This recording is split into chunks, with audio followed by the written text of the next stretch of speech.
सोल्यूयर मैं आपको take bye take action दिखाता हूँ। इस तरीके की बिकवाली जो इस सिस्टम में देखने को मिल रही है। 5 मिनट के चार्ट्स हैं और आरबीआई की पॉलिसी आई थी, थोड़ा ऊपर गए, लेकिन उसके बाद फिर पोस्ट 11 पीएम और पोस्ट 11 एएम माफ कीजिएगा, सुबह 11 बजे के बाद ऊपरी स्तरों पर दबाव जो है वो बनता ही चला जा रहा है और अब हम 24,510 के बेहद करीब कर रहे हैं कामकाज। तो प्रॉब्लम है, ऊपरी स्तरों पर मुनाफा वसूली हुई है और ऊपर से कैश यानी कि ये जो 3:15 से लेकर 3:40 वाली जो ट्रेडिंग है, जो बिल्कुल किसी के समझ में नहीं आई अभी तक, उसके ऊपर बहुत सारा विश्लेषण ऑलरेडी हो चुका है। उसका तनाव अलग से, आरबीआई पॉलिसी का प्रेशर अलग आया है और मार्केट डे लो पे कर रहा है कामकाज। मेरे साथ रूपक जी इसमें मौजूद है। रूपक जी नमस्कार, बहुत बहुत स्वागत है आपका बिस्तक पे। जी नमस्ते रजत जी। सर मार्केट्स पे तो ये आरबीआई पॉलिसी का तो इम्पैक्ट पड़ा ही पड़ा, लेकिन मार्केट ना इस समय कोई बहुत अच्छी शेप में नहीं नजर आ रहे हैं। और इनफैक्ट आज के सत्र में हुआ क्या कि हम तो 24,550 के लेवल के नीचे फिसल ही चुके हैं। कुछ cement, realty, auto, PSU banks, यहाँ पर थोड़ी सी पोजीशन जो पॉजिटिव साइड पे बनी है। सीमेंट फिर भी थोड़ा ठीक नजर आ रहा है और एक है ऑटो एंसिलरी जहां पर बहुत अच्छी पोजीशन बनी है। लेकिन गिरावट में कैपिटल मार्केट और निजी बैंक्स जो हैं वो डिसअपॉइंट कर रहे हैं। सरकारी कंपनियों के शेयर्स पे मुनाफा वसूली है और कल ब्रेंट क्रूड ऑयल 5% से ज्यादा टूट गया था। आज ब्रेंट क्रूड ऑयल $79 प्रति बैरल के करीब है और आरबीआई पॉलिसी के बाद बाजार जो है वो लड़खड़ा गया है। स्टेटस क्यों रहा? ब्याज दरों में कोई भी छेड़छाड़ नहीं की गई है आरबीआई की ओर से और ये बिल्कुल एक्सपेक्टेड लाइंस पे थी। एक तो सर आरबीआई पॉलिसी में भविष्य में इंटरेस्ट रेट्स कैसे रहेंगे, इसके ऊपर कोई भी क्लैरिटी अभी नहीं आई है। तो आप कैसे देखते हैं इस पॉलिसी को और पोटेंशियल इसका इम्पैक्ट स्टॉक मार्केट पे क्या पड़ सकता है? जी देखिए, मुझे लगता है कि जैसे ग्रोथ जीडीपी ग्रोथ रेट को थोड़ा ऊपर रखा और इन्फ्लेशन को टारगेट रखा, बट कुछ क्लैरिफाई नहीं किया कि पोटेंशियल रेट हाइक या नेक्स्ट मिड में क्या हो सकता है। वो वेट एंड वॉच मोड पे रखा है मोस्टली। मार्केट भी खास कुछ रिएक्ट किया नहीं। ओवरऑल मार्केट ऊपर के लेवल से थोड़ा सेलिंग है, बट ऐसा नहीं है कि मार्केट नेगेटिवली बहुत ज़्यादा नेगेटिवली रिएक्ट किया। तो मुझे लगता है मार्केट भी वेट एंड वॉच मोड पे रहेगा, क्योंकि 24,400 का जो सपोर्ट बना है निफ्टी रिसेंटली, उसके ऊपर ही निफ्टी सस्टेन होते हुए दिख रहा है। जब तक उसके ऊपर है तब तक हम लोग सोचेंगे कि मार्केट नेगेटिवली रिएक्ट नहीं किया। उसके नीचे आने से ही मार्केट नेगेटिव हो जाएगा।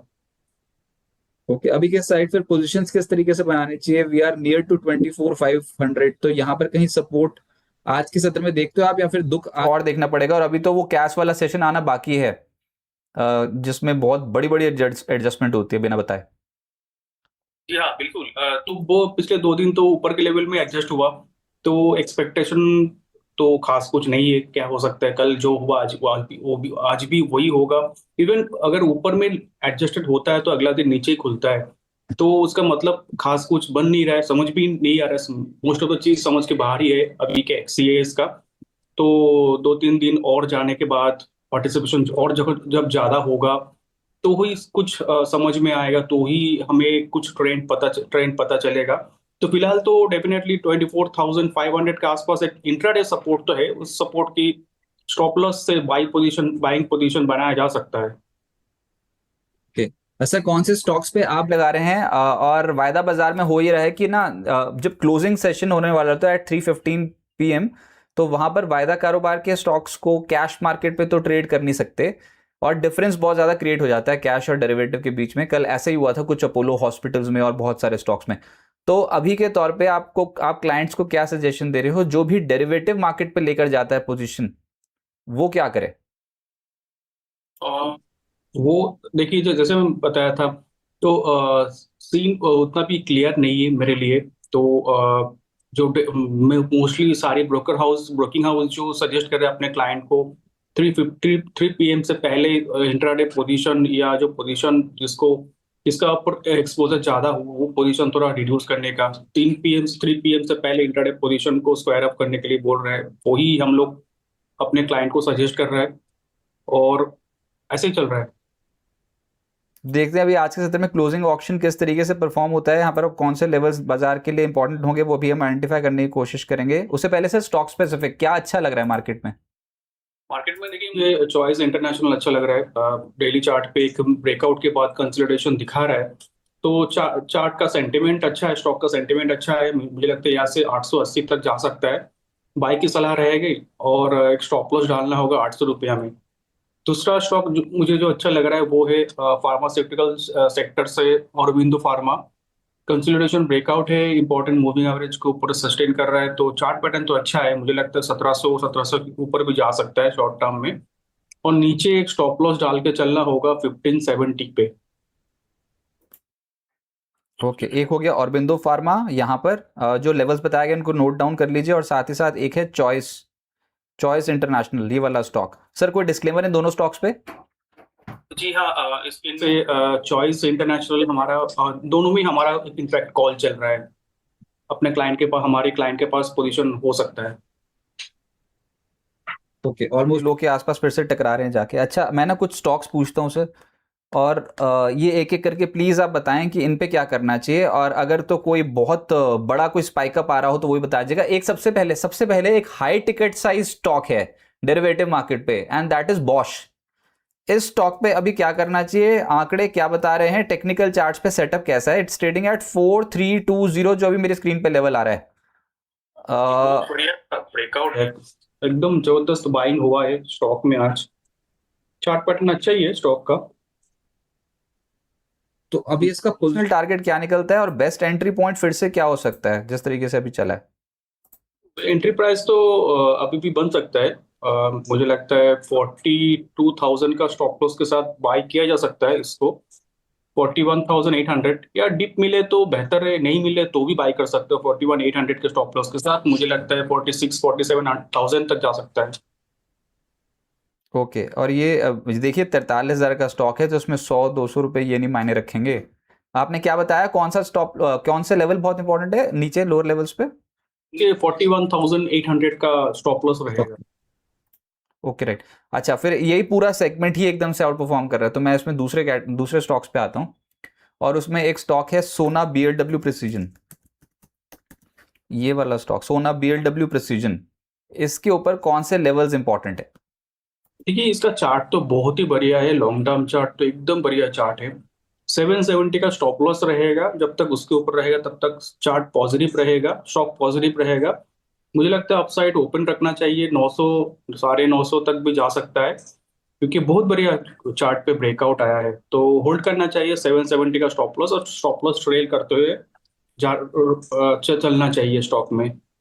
आमतौर पे ऐसा होता है ना, बहुत तेजी के बाद एकदम से डिप मारना शुरू कर देता है, और फिर एवरेजेस के आसपास से फिर से खरीदारी होती है। लेकिन इस बार का मूव सर, ये 750 के लेवल के ऊपर आया था, अभी आ गया 814, तो महंगा तो नहीं हो गया? बस यही डाउट लगता है।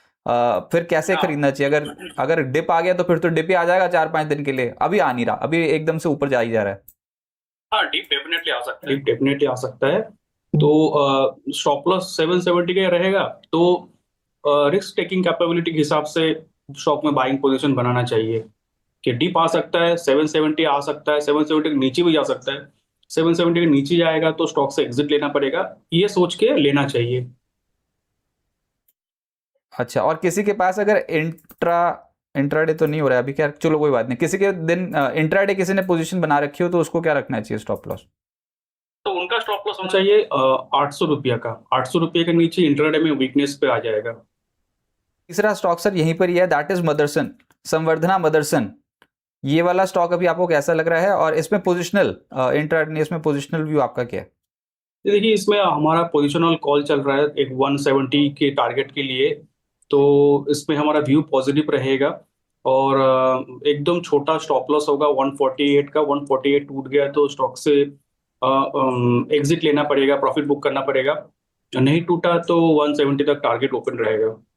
ओके, आज और स्टॉक जो निफ्टी का टॉप गेनर बना हुआ है दैट इज ग्रासिम। अब जो होना था आज के सत्र के लिए हो गया, 3200 पे आके रुक गया है ये स्टॉक, लेकिन इसके अभी चार्ट्स क्या बता रहे हैं, क्या पोटेंशियल है ऊपर जाने का, या फिर थोड़ा सुस्ताएगा यहाँ पर? ये जो क्लोजिंग है ना, ये भी इसलिए समझ में नहीं आ रही क्योंकि ये क्लोजिंग भाव पे ना जाए, मतलब आपको पता ही है 3:15 का जो भाव होता है वो बहुत ही ज्यादा अजीब सा भाव आ जाता है। तो ग्रासिम एक दिन अगर आप देखोगे 3 अगस्त को तो बहुत ही तेज चला गया था, 5% ऊपर, उसके बाद फिर अगले दिन देखोगे तो फिर 3.5%, 4% नीचे। आज के सत्र में 2% ऊपर है ये 3200 का ही भाव जो बार बार दिखा रहा है, 3150 से 3200। सर अभी पोजीशंस क्या तेजी की बन सकती हैं इसमें? जी, बन सकता है जी। देखिए, परसों जब सीए जब चालू हुआ था तब ये एक स्पाइक मारा था, स्टॉक में एक स्पाइक आया था, 50 रुपये का स्पाइक आया था। लास्ट जो ट्रेडिंग प्राइस था उस 3:30 के आसपास उसके बाद एक स्पाइक आया था। उसके बाद अगला दिन जब खुला, खुलते ही उस नॉर्मल लेवल पे आ गया था और थोड़ा करेक्शन हुआ था, बट अभी जो रिन्यूड बाइंग आया है आज का दिन, वो बहुत बढ़िया दिख रहा है चार्ट पे। तो मुझे लगता है कि इसमें ब्रेकआउट है और चार्ट पैटर्न बहुत ही अच्छा लग रहा है। 3,300 3,400 तक जा सकता है। तो शॉर्ट टर्म में स्ट्रॉन्ग स्ट्रॉन्ग व्यू रहेगा और 3150 का स्टॉप लॉस रहेगा। ओके। सर बहुत सारे व्यूअर्स आपसे इंटरेक्ट करना चाहते हैं और पूछना चाहते हैं सवाल। अभी तो हमने डेरिवेटिव मार्केट के कोई एक स्टॉक छूट गया, हाँ एक छूट गया है, वो ना थोड़ा ट्रिकी है सर, लेकिन ना ये बहुत ज़्यादा पिट चुका है स्टॉक। नाम है उसका HDFC लाइफ। और क्या किसी सपोर्ट जोन के आसपास है या फिर अवॉइड, बहुत नेगेटिव ट्रेंड में है। लेकिन वो कहते हैं ना लास्ट जिसमें छकाता है स्टॉक, कहीं वैसा हो गया तो अभी इस पे क्या करना चाहिए HDFC लाइफ? ये सपोर्ट लाइन का तो नीचे खड़ा है स्टॉक अभी, बट अगर 545 के ऊपर क्लोजिंग देता है तो एक चांसेस है, एक अच्छा पैटर्न बनेगा, रिवर्सल पैटर्न बनेगा। तो 545 के ऊपर अगर क्लोजिंग देता है तो कल बाइंग केस हो सकते हो। कल अगर आज 545 के ऊपर क्लोजिंग दिया, 545 पे क्लोजिंग दिया और कल पॉजिटिव ओपनिंग दिया तो बाई करना चाहिए विद स्टॉप लॉस ऑफ 530। आज वैसे गिरता हुआ स्टॉक एकदम से पलट पलट गया है, निचले स्तर से एकदम से ऊपर आ गया था, इसलिए मैंने पूछा। 543 आप बोल रहे हो, 545 के लेवल के ऊपर ये थोड़ा और तेज हो सकता है। और पर इतना नेगेटिव ट्रेंड है तो टारगेट क्या लगाएंगे फिर? देखिए, अगर इस यहाँ से अगर रिवर्सल देता है तो 570 तक जा सकता है। 570 के ऊपर नया लेवल स्टॉक का। ओके राइट सर, बहुत सारे व्यूअर्स हमारे साथ जुड़ चुके हैं, आपसे इंटरेक्ट करना चाहते हैं, उनके सवालों के ऊपर चलते हैं। और तरुण गोयल जी का जो प्रश्न है उसमें उन्होंने पोर्टफोलियो बना रखा है। बाकी का कहाँ गया तरुण जी पोर्टफोलियो? चलो ये मेरे ख्याल से आधा आधा करके पूछेंगे। तो फिर पहला है देवयानी, फिर है सेफायर, फिर है आईटीसी होटल्स। इसमें मैं चेक कर पा रहा हूँ आईटीसी होटल्स नया है, बाकी देवयानी और सेफायर पुराने हैं। तो देवयानी और सेफायर अभी आपको कैसे लगते हैं? रेजिस्टेंस है 125 पे, 125 टूटा। वैसे स्टॉक तो पॉजिटिव जा रहा है रिसेंटली 1-2 दिन से, बट 125 के ऊपर सस्टेन कर गया तो इसमें एक क्रेजी काइंड ऑफ मूवमेंट आ सकता है। तो 125 का वेट एंड वॉच लेवल है, नया पोजीशन है तो होल्ड कीजिए, स्टॉप लॉस डालिए 119 पे और होल्ड कीजिए। सॉरी, बहुत समय से होल्ड कर रहे थे सेफायर को और देवयानी को, और आज चल पड़ा है देवयानी बहुत समय से। ये बिल्कुल इन्होंने, पता है क्या लिखा हुआ है? इन्होंने लिखा हुआ है देवयानी, इन्होंने ले रखा है 119 के लेवल पे, अभी हो गया 124, और बहुत समय से होल्ड करके बैठे हुए हैं। अभी इसी जोन में कहीं खरीदा था जुलाई एंड होते होते, और वो चल पड़ा है आज। तो अब तो होल्ड ही है फिर, इस हिसाब से जिस हिसाब से आज चला है। होल्ड और करना चाहिए। एक सेफायर, सेफायर के ऊपर तो बहुत प्रश्न आए हैं हाल फिलहाल में, आज चल पड़ा।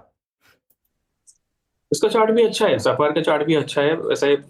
थोड़ा रिस्की स्टॉक है, बट अभी मुझे लगता है कि स्टॉक का जो चार्ट का जो ट्रेंड है, स्टॉक का जो ट्रेंड है वो चेंज हो सकता है।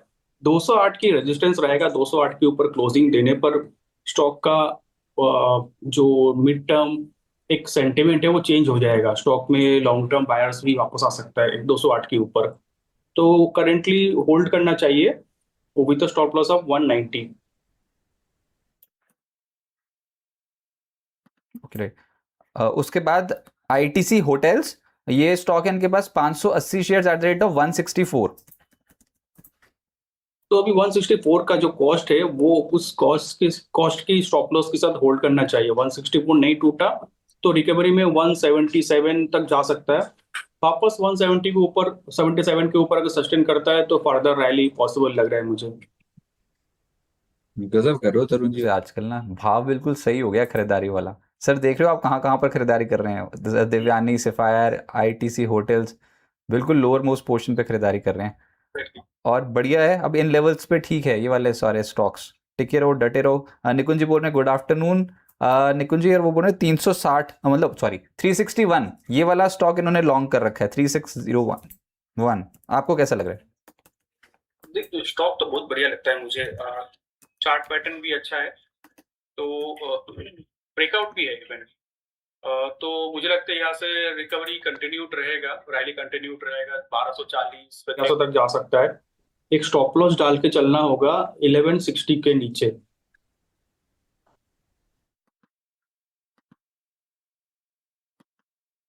ओके सर, आज कुछ स्टॉक्स जो है ना वो बहुत ही तेज गति से ऊपर जा रहे हैं। उसमें एक स्टॉक है वेस्ट लाइफ, कैश मार्केट में वेस्ट लाइफ फूड वर्ल्ड। ये स्टॉक अभी पहुंच गया 585। आपकी राय? इसका भी बहुत बढ़िया ब्रेकआउट हुआ और स्टॉक कंटिन्यूअसली चल रहा है। 500 से लेके 500 ऑलमोस्ट 600 के आसपास पहुंच रहे हैं अभी। तो 600 पे एक रेजिस्टेंस है, 600 के ऊपर सस्टेन करेगा तो वापस एक बार और रैली चालू होगा, एक और लेग ऑफ रैली चालू होगा। डाबर और लोधा अभी भी शॉर्ट पड़े हुए हैं, और Nifty to come below 24,465 then will go long. तो पहले तो डाबर और लोधा, ये स्टॉक्स अभी आपको कैसे लग रहे हैं? इन्होंने शॉर्ट कर रखा है। हाँ, टावर का तो डेफिनेटली ब्रेकडाउन है, शॉर्ट तो डेफिनेटली होल्ड करना ही चाहिए। एक सपोर्ट है, वो याद रखना होगा, 400 का सपोर्ट है। 400 का सपोर्ट टूटा तो डेफिनेटली उसके उसमें और सिग्निफिकेंट करेक्शन आएगा, बट सपोर्ट अगर होल्ड कर लिए एक बार तो वहां से रिकवरी आ सकता है, तो वेट एंड वॉच करना पड़ेगा। और दूसरा है लोधा। लोधा का ना चार्ट पैटर्न थोड़ा धीरे धीरे करके चेंज, लोधा में करेक्शन आया था, डेफिनेटली करेक्शन बीच बीच में करेक्शन आ रहा है, छोटा मोटा डाउनसाइड दिखा रहा है, बट क्योंकि ओवरऑल स्पेस पे एक स्ट्रेंथ है तो किसी भी लेवल से रिवर्सल आ रहा है। तो लोधा में थोड़ा ज्यादा कॉशियसनेस अपनाना पड़ेगा। डाबर जैसा, डाबर में बहुत ज्यादा वीकनेस है, लोधा में क्या हो रहा है, स्ट्रेंथ के बाद थोड़ा थोड़ा करके डिप आ रहा है। तो वैसे तो नेगेटिव नहीं है, लेकिन छोटा मोटा डाउनसाइड मिले तो प्रॉफिट मिले तो बुक करना चाहिए। लेकिन शॉर्ट ही कर रखा है पहले से। स्टॉप लॉस क्या लगाना होगा? स्टॉप लॉस थोड़ा बड़ा होगा इस लेवल से, फिर भी एकदम नजदीकी स्टॉप लॉस रहेगा 1276 का। ओके, उस बाद है ओएनजीसी को भी शॉर्ट कर दिया हुआ है। नतीजे आए थे, नतीजे बहुत दमदार थे, लेकिन ओएनजीसी शॉर्ट है बिकॉज क्रूड प्राइसेस नीचे जाए जा रहे हैं। जी हाँ, 26 का स्पॉट लेवल में स्टॉप लॉस रहेगा। ओएनजीसी बहुत अच्छा शॉर्ट है और बहुत नेगेटिव चार्ट है, तो शॉर्ट पोजीशन कैरी करना चाहिए वो तो स्टॉप लॉस ऑफ 246। एसबीआई पर लॉन्ग टर्म व्यू कृपा शंकर जी पूछ रहे हैं। इसमें लॉन्ग टर्म व्यू अच्छा है, मैंने सही रहेगा जब तक 1000 के ऊपर है, 1000 का स्टॉप लॉस से होल्ड कीजिए। 1000 अगर नहीं टूटा तो मुझे लगता है शॉर्ट टू मिड टर्म में इनफैक्ट 1200 तक जा सकता है। पुष्पा जी बोल रहे हैं MCX should I buy now and receive Manipal. ये जो है एमसीएक्स, ये क्या चीज़ है? Receive Manipal hospital. अच्छा, पहले तो एमसीएक्स पूछ रहे हैं, उसके बाद ये जो मणिपाल हॉस्पिटल जो हुआ है, जो आज लिस्ट हुआ है 10% ऊपर दिखा रहा है, उसके ऊपर भी व्यू पूछ रहे हैं। तो शुरुआत एमसीएक्स से करते हैं सर। कमजोर स्ट्रक्चर हो गया और रिजल्ट्स भी कुछ ज़्यादा खास नहीं आए। हाँ, एमसीएक्स का चार्ट पैटर्न उतना भी खराब नहीं हुआ, हालांकि रिट्रेसमेंट हो रहा है। एक मतलब एक सिग्निफिकेंट रैली के बाद जो करेक्शन आता है वही करेक्शन हो रहा है स्टॉक के अंदर। बट स्टॉक का बहुत बड़ा सपोर्ट है, मतलब लॉन्ग टर्म सपोर्ट है 2500 पे। जब तक उसके ऊपर रहेगा तब तक पॉजिटिव ही रहेगा ओवरऑल लॉन्ग टर्म ट्रेंड। तो वहां पे स्टॉप लॉस लगा सकते हो आप 2500 पे। दूसरा जो ये आज की लिस्टिंग थी वो मणिपाल है, ये तो एकदम से हाँ, ऊपर ही तो चला उसमें गया। मेरा कोई व्यू नहीं रहेगा क्योंकि चार्ट में कुछ खास डेटा नहीं है। डे लो के स्टॉप लॉस के साथ होल्ड कर सकते हो आप। केआर के सुन रहे हैं कि सीएस मतलब कि ये जो क्लोजिंग वाला जो मैकेनिज्म है, क्लोजिंग ऑक्शन सेशन, तो इस पे बस 1% का ही मूव हो रहा है। मेरे को कोई फर्क नहीं पड़ रहा है। इतना क्यों हाइपर हो रहे हो किस बात को लेकर? अपना कोई इफेक्ट हो ही नहीं रहा है। तो सर कुछ ज्यादा असर नहीं पड़ रहा है पोर्टफोलियोज पे, ये बोलना चाह रहे हैं केआर के साथ? जी हाँ, बिल्कुल बिल्कुल, ज्यादा इम्पैक्ट नहीं आ रहा है। स्टॉक प्राइस आप देखोगे, अगर आज ओपन क्लोजिंग दे रहा है एकदम हाई पे जाके, कल वापस एक बार कैश पोर्टफोलियो में ओवरऑल कोई इम्पैक्ट नहीं आ रहा है खास कुछ। नॉर्मल मूवमेंट है अगला दिन। पर अगले दिन तक तो एक बार से ऐसा लगता है ना जैसे कि मेरा स्टॉक इतनी ऊपर चला गया, अपोलो हॉस्पिटल जाते आते जैसे कल हुआ था। हम्म। तो जैसे मैं दिखाता हूँ, ये देखो, अपोलो हॉस्पिटल, दिस वन। अब किसी के पास अगर कल हो दोपहर को, तो इस जोन पे, नीचे वाले येलो वाले जोन पे लास्ट टिक आया था 315 का, और उसके बाद वो 330 वाला इतना ऊपर था, 100 रुपये ऊपर। तो देख के तो सपने अच्छे अच्छे आएंगे, भैया 100 रुपये हो गए, 100 रुपये हो गए। सुबह देख लो वापस उसी जोन में चला गया ना। ये हो रहा है, बस इतना इतना सा ही हो रहा है। अब चाहे ये 1% हो चाहे उससे ज़्यादा हो, पर हो तो रहा है। अगर किसी के पास पोजीशन वो बोलेगा काट ही नहीं पाया, बताओ, कोशिश करने की भी हिम्मत नहीं पड़ती। कटेगी कैसे पोजीशन? वहीं पर ही खड़ा हो जाता है स्टॉक आके वापस। अच्छा चलो कोई नहीं, देखते हैं ना, ये वैसे भी सेटल हो जाएगा जब वॉल्यूम्स बढ़ जाएंगे ना इस वाले सेशन में, तो अपने आप सब कुछ ठीक हो जाएगा। हाँ सर, कुछ कह रहे थे आप? नहीं, मैं वही आपको बात ही ये रिपीट कर रहा था कि वॉल्यूम पार्टिसिपेशन ज्यादा होगा तो नॉर्मलाइज होगा। सर उसके बाद फिर एक और स्टॉक है CDSL और ITC, इसके सपोर्ट लेवल्स जानना चाहते हैं राजेंद्र जी। तो CDSL का पहला ये सपोर्ट लेवल क्या होगा और रेजिस्टेंस लेवल क्या है?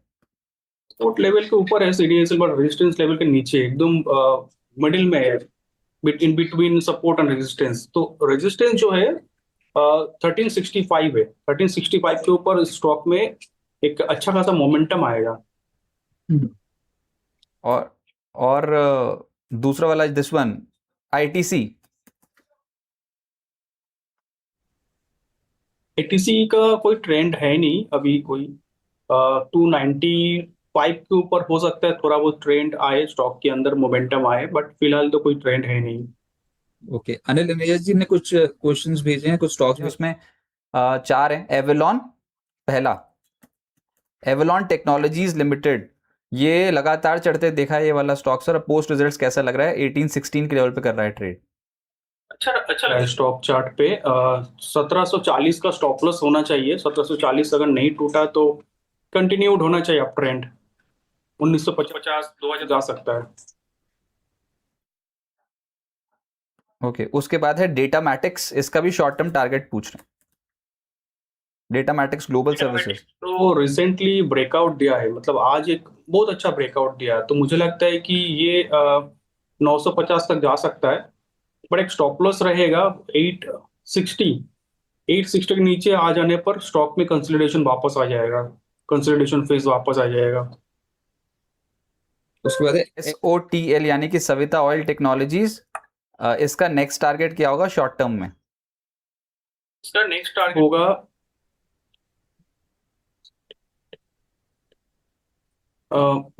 700 रुपया। 700 रुपये के ऊपर 720 रुपया तक जा सकता है। और ये स्टॉक ठीक लग रहा है अभी पैरामीटर्स पे? स्टॉक तो अच्छा लग रहा है। 640 का स्टॉप लॉस, पर आज का दिन का लो का स्टॉप लॉस रखना होगा। उसके बाद है शिल्पा मेडिकेयर का शॉर्ट टर्म टारगेट क्या होगा?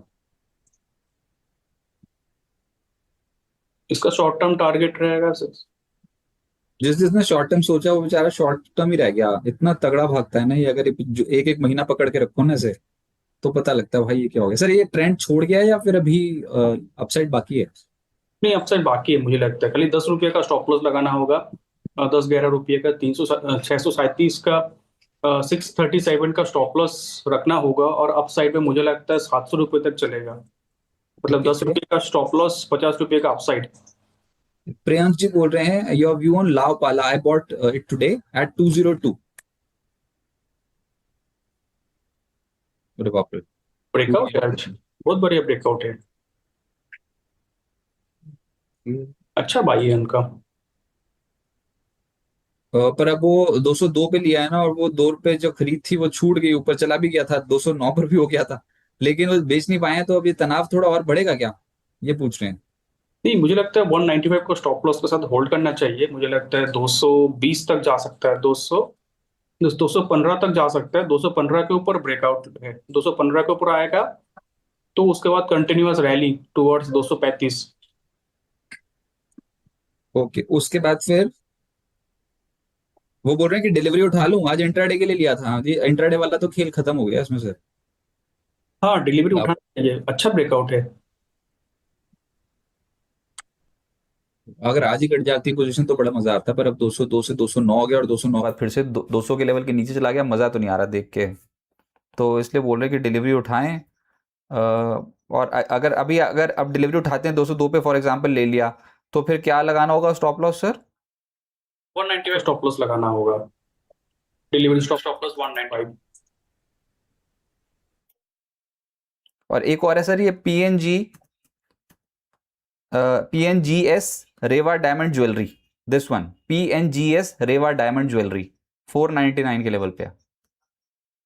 जी हाँ, चार्ट इस- तो अच्छा है, पर ज्यादा डेटा नहीं है।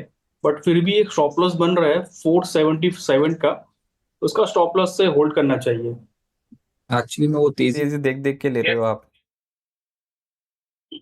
हाँ, वो एक बड़ी तेजी देख के ले रहे हैं स्टॉक्स, जो कि खतरनाक है। लोअर लेवल्स पे लेना चाहिए। दोपहर के सेशन में फिर से बात करेंगे। अभी सुधीर जी का प्रश्न ले लेते हैं। Raymond limited eight the rate of 647, short term long term दोनों बता दीजिए। Raymond limited. Raymond limited chart pattern तो अच्छा है, होल्ड करना चाहिए विद स्टॉप लॉस ऑफ 600। 600 टूटा तो एक बार सोच सकते हो एग्जिट लेने का, नहीं तो होल्ड कर सकते हो कंटिन्यू, और 720 तक जा सकता है। ओके, और वो जो मैं पूछ रहा था सोना BLW प्रिसिजन, अब ये वाला स्टॉक जो है ये तो चढ़ गया बहुत ज़बरदस्त, और ये अभी भी है रडार पर। तो इसमें इन्होंने पोजीशन बना रखी है, लेकिन इसका इन्होंने शायद रेट नहीं लिखा। हाँ लिखा है 530 भी ले रखा है। तो बस ये तो इनका बहुत ज़बरदस्त खरीद है सर, इसको कैरी करते रहें। ये कैरी करना चाहिए, स्टॉप प्रॉफिट लगाना चाहिए 770 पे और होल्ड करना चाहिए। एक बार 530 देखूं कितनी बार वहां से ब्रेकआउट दे चुका है। फर्स्ट वाला तो 530 भी आया था, उसके बाद फिर नेक्स्ट आया था 620 पे, उसके बाद फिर नेक्स्ट तो बहुत सारे आ गए। कब तक चलेगा सर, कैसे आइडेंटिफाई करते हैं? देखिए मंथली चार्ट पे तो बहुत बढ़िया है, बढ़िया ब्रेकआउट दिया है, तो ब्रेकआउट देने के बाद तो वीकली चार्ट पे तो ये कंटिन्यूड होना चाहिए up trend. Okay, next is Dhananjay ji पूछ रहे हैं JSW infra at the rate of 268.84। तो बस खरीदारी बहुत बेहतर भाव पे है, इसको भी होल्ड करना चाहिए। JSW इंफ्रा पे हायर साइड पे निकल नहीं पा रहा है 350 के लेवल के ऊपर। हाँ बार बार वहां से ही रिवर्सल आ रहा है, बट मुझे लगता है इस बार ये लेवल निकाल लेगा। स्टॉक चार्ट पैटर्न तो अच्छा लग रहा है मुझे, होल्ड करना चाहिए मतलब फिर। होल्ड करना चाहिए। हाँ सर, ये कोई स्टॉक है जियो फाइनेंशियल, इनकी मेरे ख्याल से खरीद बहुत ऊपर के भाव की है, नियर टू 439, इसलिए थोड़ा तनाव में है। पर ना ये पिछले कुछ दिनों से जियो फाइनेंशियल लोअर लेवल से बार बार खरीदारी दिखा रहा है। तो अभी इस पे क्या करना चाहिए? जैसे आज गया था 268, वहां से बिक गया, और ये यहीं से ही चढ़ना शुरू होता है नियर टू 260 261। तो अभी इसको किस तरीके से अप्रोच करना चाहिए पोजिशनली? पोजीशन में देखिए बहुत बढ़िया ब्रेकआउट है वीकली चार्ट पे, तो यहाँ से कंटिन्यूड होना चाहिए रैली। मुझे लगता है एक सिग्निफिकेंट रैली आ सकता है स्टॉक के अंदर, होल्ड करना चाहिए। और नीचे एक स्टॉप लॉस, छोटा स्टॉप लॉस रहेगा 254 का।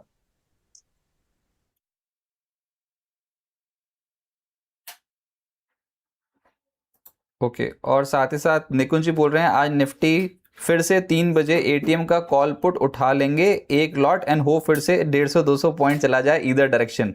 बोल रहे हैं निफ्टी पे 3 बजे ATM का कॉल पुट उठा लो, और वो 150-200 पॉइंट तो ऊपर नीचे किसी डायरेक्शन में होएगा होएगा। सर प्रीमियम एडजस्ट हो जाते हैं कॉल पुटों के, कुछ है सर डेटा? देखिए कल कॉल कॉल में तो बहुत बढ़िया रैली देखने को मिला था। इवन कल तो 2 मिनट मार्केट क्लोज होने के 2 मिनट पहले ही निफ्टी ने हाई हाई लगा दिया, और कॉल का प्राइस भी बढ़ गया था बहुत जोर से। तो ये सही सोच रहे हैं। और ये तो उसके बाद फिर कॉल पुट की पोजीशन काट सकता है as a retail trader, derivative में काम तो हो ही रहा है, तो कॉल पुट की पोजीशन 3:30 पे काटी जा सकती है। देखिए वो तो कंफर्म करना पड़ेगा डीलिंग डेज पे, बट मुझे लगता है वॉल्यूम अभी कम हो रहा है। वॉल्यूम कम हो रहा है, बात भी सही है। अगर वैसे वाला आप कॉल पुट वाला सोच रहे हो तो 1400 करोड़ रुपए का वॉल्यूम था टोटल मिलाकर NSE का टर्नओवर। अब उसमें भी आप ये क्लोजिंग ऑक्शन सेशन में जाके पंगा ले रहे हो, लेकिन निकुंज जी अगर बन जाता है तो लॉटरी निकल आएगी वैसे, लेकिन उसके बारे में सोच विचार करना ही कुछ ज़्यादा ही एंटर कर गए। एक ऐसे जोन में जाके ट्रेडिंग करने की कोशिश करो जहां पर आपको पता ही नहीं कि क्या होने वाला है, तो है तो खतरनाक। जो होगा फिर वो देख लेंगे। बस आपको बस यही है कि एक साइड मूव आ गया तो मजा ही आ जाएगा, जैसे रोज हो रहा है। रोज गैप अप, मतलब एक बड़ी बड़ी स्पाइक्स देखने को मिल रही है। तो बात तो आप लॉजिकली तो ठीक है, लेकिन प्रैक्टिकली आप भी करके बताओ, फिर हम तो नहीं लगा रहे कोई पैसे वैसे। PPL फार्मा, श्यामपा जी बोल रहे हैं ये स्टॉक कैसा लग रहा है? अच्छा लग रहा है स्टॉक, प्रीवियस स्विंग हाई के ऊपर चला गया वीकली चार्ट पे, तो मुझे लगता है यहाँ से 215-16 तक जा सकता है। और ऑलरेडी स्टॉक ने रिसेंटली रैली दिया, तो फिलहाल स्टॉक को होल्ड करना चाहिए, बट एक स्टॉप लॉस डालना होगा 202 रुपया का। ओके, उसके बाद रवि गोलिया जी बोल रहे हैं GMDC limited average price 571। TMC का चार्ट पैटर्न देखिए, मुझे लगता है कि रिकवरी आ सकता है स्टॉक में, और रिकवरी 500 600 तक जा सकता है रिकवरी में। और नीचे एक स्टॉप लॉस रहेगा 560 5। उसके बाद है 361 वैम। अभी हम थोड़ी देर पहले इसी पे बात कर रहे थे, तो दूसरा क्वेश्चन आ गया 361 वैम पे। इसका पोजिशनल पूछ रहे हैं सर, इनके पास पोर्टफोलियो में है 361 वैम, और वो भाव जो है वो है 1150 के आसपास का। तो होल्ड करना चाहिए। 1070 का स्टॉप लॉस रख के होल्ड, 1070 नहीं, सॉरी मैंने गलत लेवल बताया। देखिए 1150 का स्टॉप लॉस डाल के होल्ड करना चाहिए। 1150 1140 हो गया अपने हिसाब से, स्टॉप लॉस डाल के होल्ड करना चाहिए। हायर एंड पे 1300 तक जा सकता है, 1300 1400 तक जा सकता है। ओके, फिर है एंड्योरेंस टेक, एवरेज प्राइस है 2827। आपकी राय? होल्ड करना चाहिए, लॉन्ग पोजीशन ब्रेकआउट है, और स्टॉप लॉस डालना होगा 2750 और कंटिन्यू होल्ड करना पड़ेगा। मुझे लगता है अच्छा खासा अपसाइड दिखा सकता है। विकास जी बोल रहे हैं holding Vedanta oil 18,000 share eight the rate of 37.4। Vedanta oil 34 रुपए पे ले लिया, अभी चल रहा है 37.60। नहीं, इन्होंने 37.4 पे ले रखा है, 37.4।